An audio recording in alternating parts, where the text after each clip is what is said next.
Social media should improve your life, not become your life. These Patrick Drissen's words are very important, especially today. That's why I happily accepted the offer to visit Speech and Debate Club meeting in Westwood Academy. The topic was social media, positive and negative impact on society. The students were also so nice to show what else they learned in the club.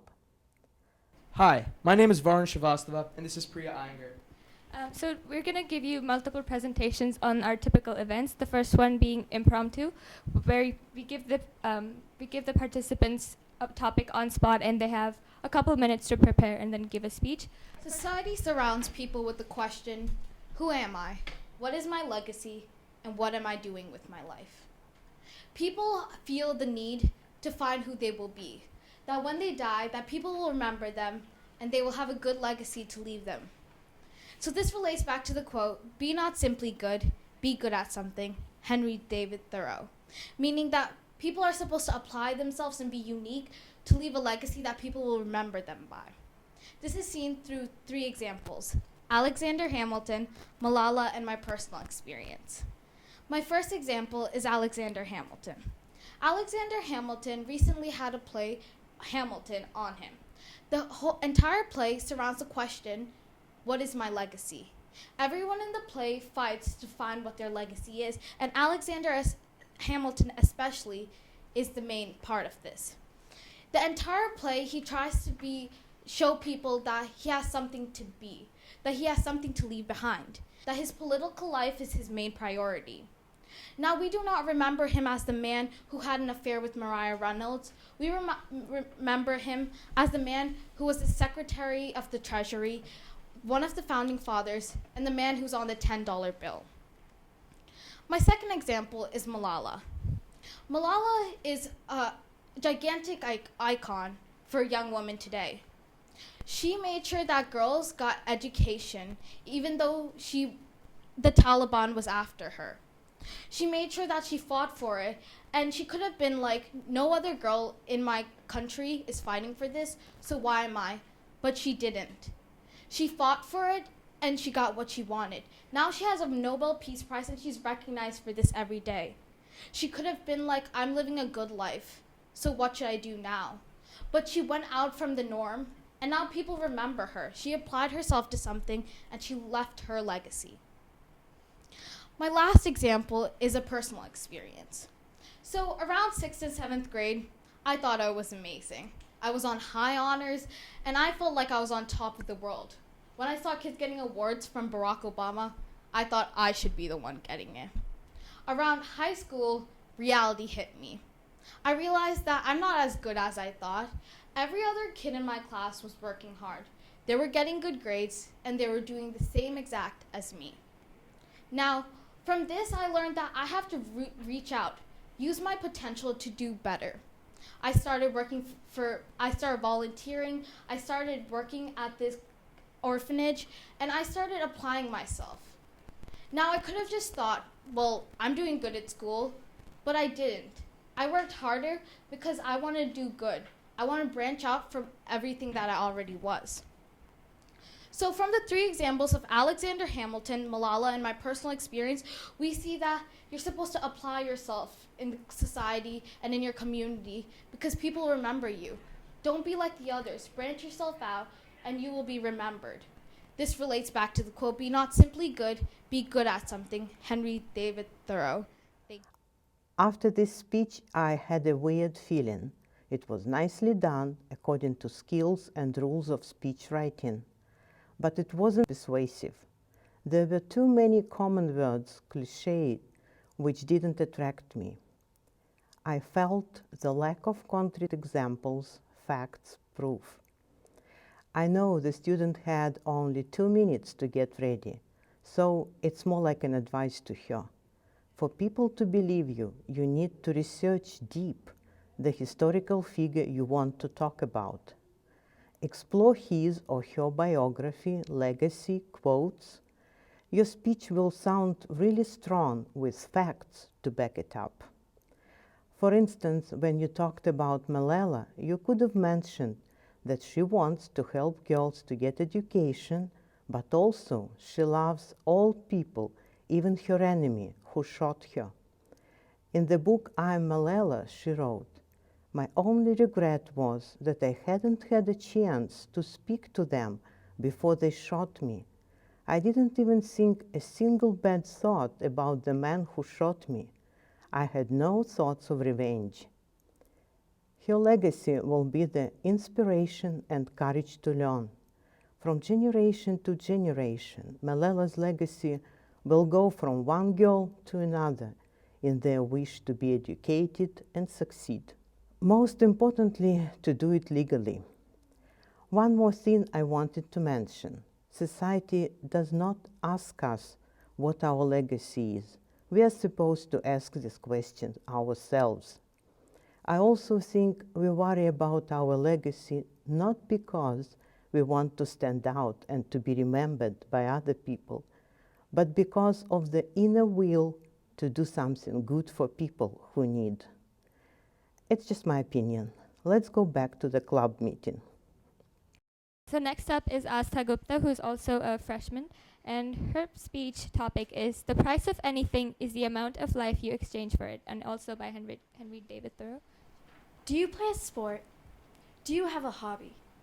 Do you have something that you put your heart and soul into to get something out of? Do you have something you know you want to achieve, or something that you know is meant for you? Henry David Thoreau once said, "The price of anything is the amount of life you exchange for it." The more of yourself you put into something, the more you get out of it. And this can be seen through the Lunar Chronicles, Mahatma Gandhi, and a personal example. Now, you may be just saying, the Lunar Chronicles is just a fantasy story. Of course, it's not real now, and it may not ever be real, but behind every fantasy, there's a reality. And behind every story, there's a truth. In the book, The Lunar Chronicles, there is a character named Cinder. She risks the people she loves, her own life, for something that's bigger than just herself. She risks everything she knows, and she leaves behind the life she knows for something, for a hope of a new future, for the hope that her revolution will actually affect her planet, Luna, and for the hope that she can help more people's lives, more lives than just her own. She puts everything, she puts her life into it, and in exchange for it, she receives freedom. Mahatma Gandhi is a well-known passive resistor. He worked his entire life to help India gain its independence for Britain. He put his family at risk, he put his own life at risk, and he put everything into what he believed. And from that, he was able to gain independence. If he had not put so much into it, if he had not put so much effort into it, he might not have gotten the same results. As he put more into it, and as he put his whole life into it, he got more in exchange for it because of what he did and what he put into it. I consider myself a writer. I like to write. I write novels and short stories and poems whenever I have the time. And I like to think that what I write is what I truly want to say, that I put my heart and soul into the words that I write, and they're not just words on a piece of paper, but they're a story, and not a story just about me, but about people everywhere, and a story that everyone can relate to, not just myself. I like to think that the words I write are part of me, and that what I put into them, I can get the same thing out of them. Maybe not for me, but for someone else. For that same feeling that when I read a book that I get, for someone else to feel that way, for someone else to think that my words help them with something in their life. I like to think that if I put so much effort into it, if I put my heart and soul into the words I write, that I might get more out of it. Might get more out of it for someone else and for myself. This student started her speech with the right questions, which are so close to young kids. Do you play sport? Do you have a hobby? And then again, returned to common words without any details or facts. Usually quotes really help to convince people. How about this one from Mahatma Gandhi? You can chain me, you can torture me, you can even destroy this body, but you will never imprison my mind. By the way, Mahatma means the great soul. He is remembered for his nonviolent philosophy of passive resistance to injustice and hatred. He was imprisoned several times during his life and undertook a number of hunger strikes to protest the oppression of India's poorest classes. Mahatma Gandhi was shot to death in Delhi, but he inspired many other history makers, such as Nelson Mandela and Martin Luther King. Their message to all of us also is to champion human dignity and reject intolerance. Okay, now it's time for debate itself. Discuss if social media has an overall positive or negative impact on society. Then decide on possible solutions for any negative aspect of social media. Say that I am on the con side. I also agree. I know you said, and Varun said, there are many pros and cons. I definitely agree with that statement. I think social media is something that's very complex. It's something that envelops a lot of the world. It's so complex and so diverse. Can't be all pros or all cons. Exactly. I have to say it mostly leans on the con side.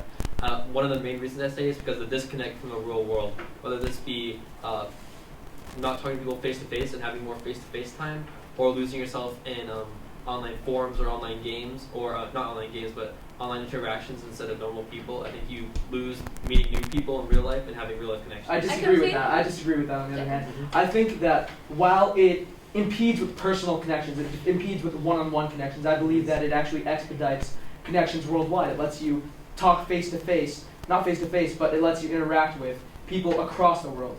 And I think the main benefit about that is, in a world so large, you're going to meet people all over the world, and social media gives you the opportunity to connect with each and every person around that whole global aspect. Yeah, The only issue I see with Warren, your point, is that it's a very glorified and idealistic point of view in social media. And people who say that it has mostly a negative impact, I think you're looking at it from a realistic perspective, based on data and based on anecdotes. First of all, I think social media, it's a paradox to think about it, that it actually makes us more antisocial. You see that people are glued to their phones every day, even when you're around other people who you should be talking with. You see that our ability to communicate verbally has been extremely compromised by the ability of having social media. Yeah, I see. If I could just go off of that just for a second. So I think that's a great point, right? And that's an impact that's going to be a lot more magnified in the future. But so far, like Varun mentioned, it really breaks down international borders and allows people to communicate across the world. Whether I'm here or sitting across the entire world,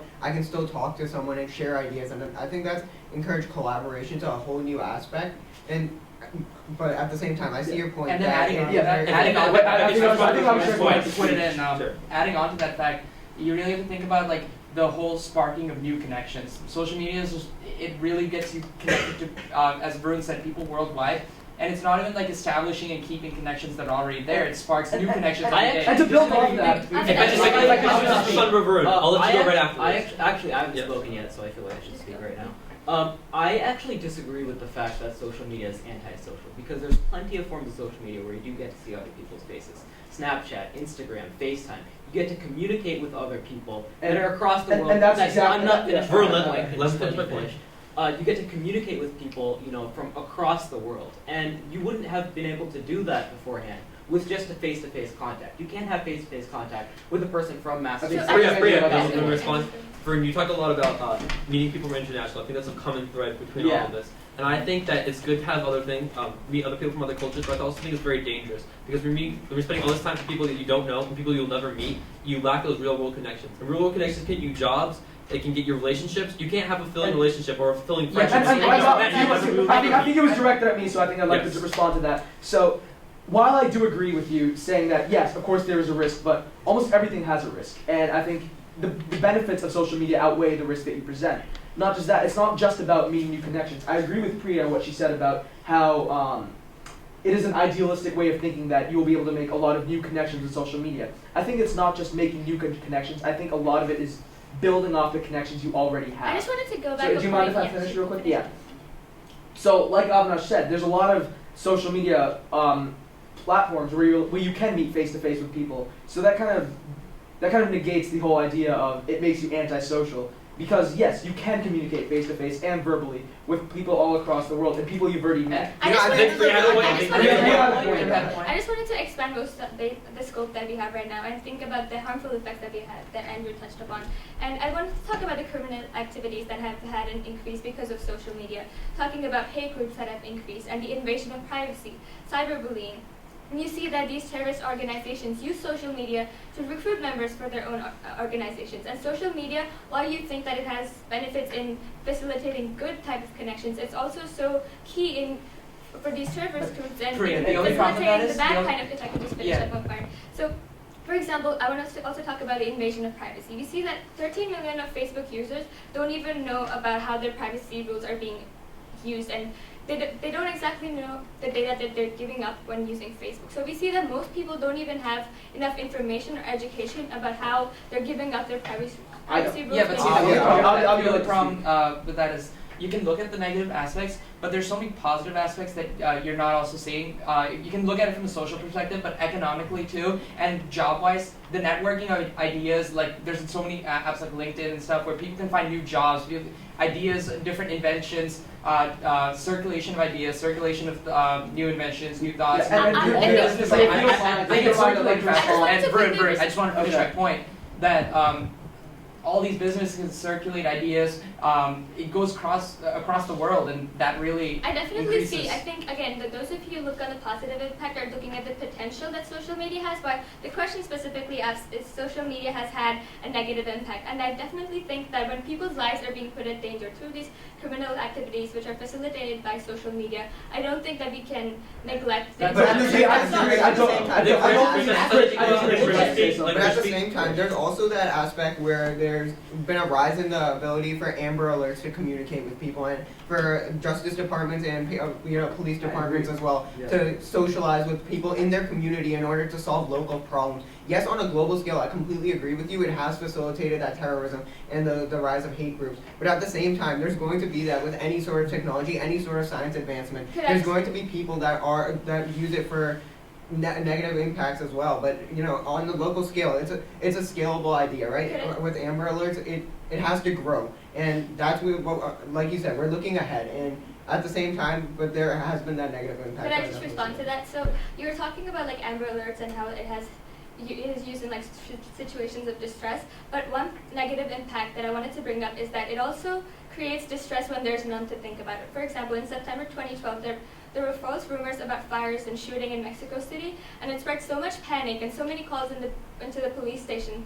where people were panicked when there was nothing to be panicking about. I just wanted to finish my point. So, the point with this is that while a lot of people, especially in today's time, they get their information and breaking news from social media, but a large percentage of those people also hear fake news from these information. So I think it's really important for us to also discuss that while there's a lot of information available, it doesn't necessarily mean that they get the right amount. Personally, I think that point you brought up is more or less negligible, because if you think about the amount But it's not an isolated incident. True. But if you think about the amount of time social media like that, like Chris was saying about Amber Alerts, I think the amount of times that happens versus how many times fake panic incidents happen is completely unbalanced. I think it's more than add on to the point After that your point, you just have to transition. I just want to add on that you're also saying that we're looking at the unrealistic point of view, and you're looking at the situation right now. But what we're saying is like social media, of course you're going to have all these negative impacts if you outreach more. But we're just saying that the outreaching that social media does is much more, it's much more important and has much more of a bigger impact than the negative And since impacts. we're running out of time, I'm just going to quickly summarize real quick. So I think we came to a general consensus that there are many pros and there are many cons. Personally wise, on a personal local scale, social media is a huge benefit to people. It allows people to connect without actually having to see each other, and while some people believe that it indeed does spur antisocial behavior, we have agreed that there are certain aspects of social media that allow for verbal social behavior.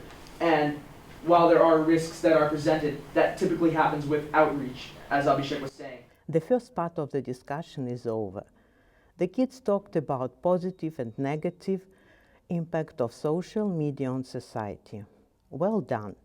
I have something to add about negative influence. According to Cornell University's Stephen Strogatz, social media sites can make it more difficult for us to distinguish between the meaningful relationships in real world and the numerous casual relationships formed through social media. Many have started living a dual life. Some are completely different from what they try to be on the internet. As Albert Einstein said, technology exceeded the humanity. Also, technology is one of the reasons for health problems. Sitting is the new smoking. The more you sit, the lesser is the blood circulation in your body. Constantly staring at the screen can lead to neck and head pain. Excessive use of the internet is linked with depression and obesity. It can be the reason of problem in sleep and wake cycles. Well, let's go back to the discussion. Second part was devoted to what students suggested to decrease the negative impact of social media on society. I just asked them to summarize it for me. The biggest part about it is not being aware of what happens around you and what is happening to you when you use social media. So definitely, like, being taught what kind of sites to trust when you're looking for news, what kind of behavior to have online, to make sure that you're not being disrespectful, to make sure that you're respecting basic human rights when you're using social media, and making complete use of the resources that we have today. Because the best part about living in today's time is that we have access to basically everything. So we were talking about the invasion of privacy and how a lot of times people don't themselves know how social media is affecting them. And for example, we talked about these privacy statements. When you sign up for Facebook, they have these really long rules and regulations as to what you're giving up when you use this site, and most of us just go to the end when we're just like, yes, agree, click. When we never read through it, we don't know what happens when you click that like button, what happens when you click that share button, and how are you basically, what is your role in social media on that site. So one possible solution we discussed was basically having a more condensed privacy statement, maybe for somebody who is like 14, 15 years old and is not going to read through the whole thing and just need the quick highlights like A, B, C, D. This is what happens when you use this finger. So knowing what you have to use, knowing how to use it, being accountable. In the discussion, you heard the word accountable thrown a lot, and how you have to be educated, you have to be responsible, you have to be accountable to what is happening, which I think is the biggest reason about why social media is being misused today, and which is why we have negative impacts. At the end of the club meeting, we listened to speed reading. That was amazing. This people be constantly impressed by society. Neighbor Christian states how many non-YouTubers who need to out against you if you haven't heard of these. Many people are unaware of situation due to some reservations are sports third world countries. My own nation's reservation is gripped by poverty. The typical U.S. citizen knows nothing about the situation currently being faced by indigenous reservations. They so far last to show that indigenous people have no agency due to part of their own oppression. Rule 11. Native peoples are intended to evoke the political economic logics to which men and women of Africa and Asia were forcibly transported to the Americas who constitute slave societies and other colonies because of the very ground to which the other three continents struggle for freedom. Indigenous peoples cannot give rise to any historical agency or status because they are the transfer to which the dialectic subject object occurs. Last, I control the internal link to understanding and challenging oppression of other solutions addressing colonialism. Last, to look at how oppression occurs and thus understand ways and language addressing colonialism is fundamental for Western countries and prevent oppression. 304 rights that. After the meeting, I asked the Speech and Debate Club advisor to say some words about the kids and the club. A few years ago, I got involved with the Speech and Debate Club, and I act as their advisor.